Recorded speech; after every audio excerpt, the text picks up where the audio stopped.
অনেক দিন ধরেই ভাবছিলাম যে ঘরটা একটু ডিপ ক্লিন করব। তো আজকে একটু সময় পেয়েছি, তো করে নিচ্ছি।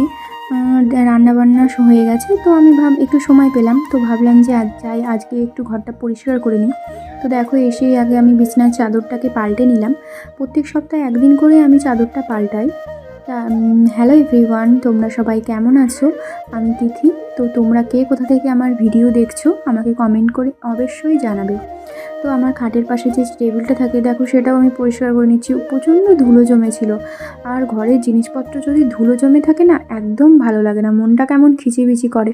যতক্ষণ না পরিষ্কার করতে পারি ভালোই লাগে না। তো আমার ঘরের সব ফার্নিচারগুলোকে আমি একটু একটু করে মুছে নিলাম। তো দেখো, বেসিনটাও দেখছি নোংরা হয়েছে, অনেক দিন পরিষ্কার করা হয়নি, তো সেটাও করে নিলাম। অ্যাকচুয়ালি আমার ভিডিওতে ভয়েস দিতে আমার আজকে ভয়ই লাগছে। মানে আমি তো ভিডিওতে ভয়েস দিই না সেরকম, মানে গান দিয়েই দিই। তো আজকে ভাবলাম যে না, সবাই দেখি ভিডিওতে ভয়েস দেয়, তো আমিও আজকে একটু সাহস নিয়ে ভয়েস দিলাম। তো তোমাদের কেমন লাগলো আমাকে জানাবে।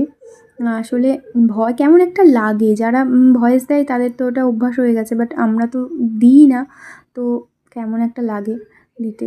তো আমি এবার ঘরটা সব পরিষ্কার করে ঝাড় দিয়ে মুছে নিচ্ছি। অনেকটা বেলা হয়ে গেছিলো এইসব করতে করতে। তারপর আমি স্নানটা সেরে জামা কাপড় মেলে নেব। আজকের মতন এইটুকুনি ভিডিও। তোমাদের যদি ভালো লাগে তো অবশ্যই জানাবে। তো টাটা।